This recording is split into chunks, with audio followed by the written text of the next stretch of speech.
Hi, I'm Cedrick Fulton. Welcome back to the channel.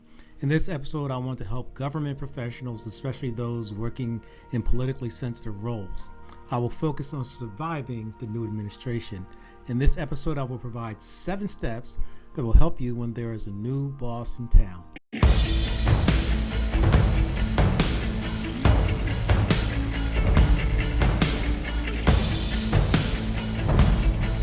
This isn't just theory, I've lived it.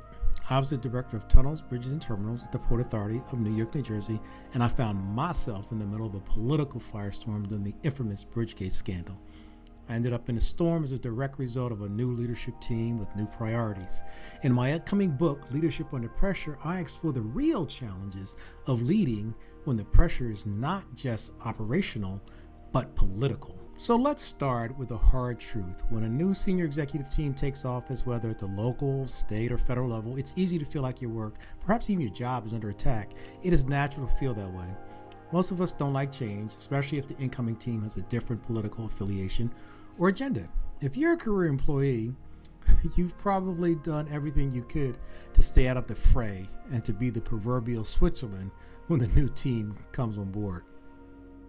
These days, the new teams tend to come in fast and furious with a clear objective to demonstrate that there's a new leadership with a new mandate to do something that the former team could not or would not accomplish. It really doesn't matter if the change is real. What matters to them is creating a perception of change. Consequently, it's easy to make the mistake of assuming the new team is here to undo everything you've built. That attitude, it closes doors. It builds walls. And in my personal situation, it nearly cost me my credibility and influence. People know when you have shut down. The new guys and gals, they can see it. When you shut down, you undermine your ability to influence. Reduced influence translates, sorry to say, into reduced leadership impact. The key here is to resist that hunker down instinct. The new administrators are not your enemies. They are your new stakeholders. So let me walk you through how my thinking got in the way. When the administration changed, I kept my head down. I thought if I stayed professional, this storm will pass. Instead of trying to understand the new team's point of view and engaging them, I generally smiled and gave lip service to what they were saying or trying to do. I avoided proactively building relationships with the new team. Somehow I thought building new relationships was a form of selling out to the new team and demonstrating some level of disloyalty to my former and some of my current colleagues. I failed to read the shifting winds, and when the political pressure came down, especially during Bridgegate, I didn't have the internal relationships I needed to insulate myself from being pulled into a situation I didn't cause. Afterwards, I held onto resentments because of the betrayal, and I did not do the important work of repairing trust both internally and externally. I focused on doing good work, and that became my escape. However, while the work is always important, how you are perceived as a leader will almost always win the day. And no matter how you look at it, if your integrity is compromised, you compromise your ability to influence. Here are 7 steps I wish someone had shared with me before I had to deal with a management team that was different from anything I had ever experienced before. Step 1, assume change is coming even if they say it's not. In today's political climate, the best posture is to stay on your toes. Don't get comfortable. New administrations bring new priorities. Expect change and prepare for it in your planning, policies, and mindset. Maintain a positive attitude. You have to cultivate the willingness to embrace the organizational changes in a way that provides for clarity, communication, and the expression of good ideas that helps the new team win. Teams work better when the players recognize that change is not the enemy. Step 2, reach out immediately. One of the most important values to employ when working with a new team is to maintain the spirit of hospitality. Everybody wants to feel welcomed. Don't wait for the new team to come to you. Why should they? They're in charge.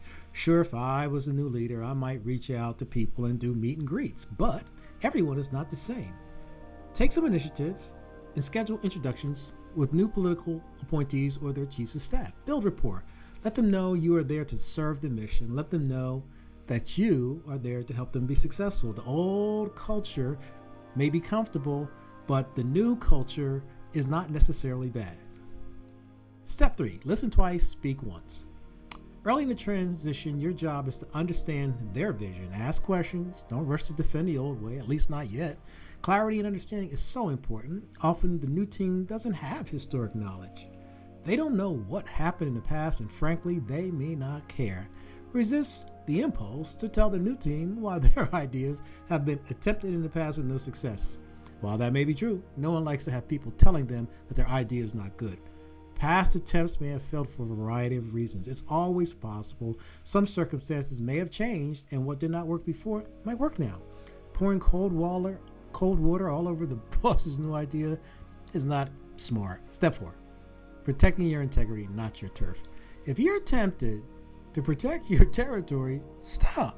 Focus on protecting your values and the mission. That's where long-term respect comes from. The truth is nothing in the workplace is ours. We are servants, and our work is for the common good. When we assume the posture of a servant, we recognize that it really is an honor and a privilege to help advance our organizational mission. The work, our service, is not really for us, it's for other people. And if we remember that, we make working with integrity the goal, not protecting our turf. Step 5, document decisions objectively.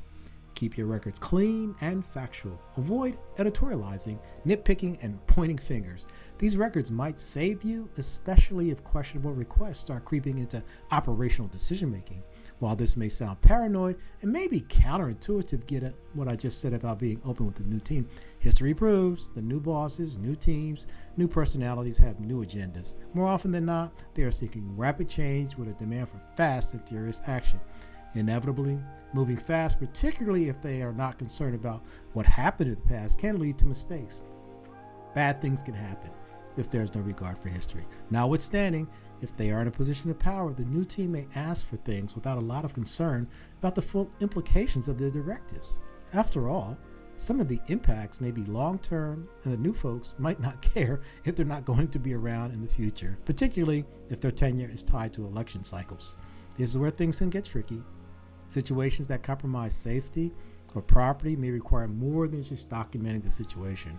You may need to take affirmative action, doing everything reasonable in your power to say no to the request, or notify others to seek help to prevent the expected harm. Some of the directives can fall into a gray zone, though. What I mean by this is that some requests from the new team may not be illegal or unsafe, but they may be highly controversial, represent a 180 policy reversal, or generate ill will amongst some of your stakeholder groups.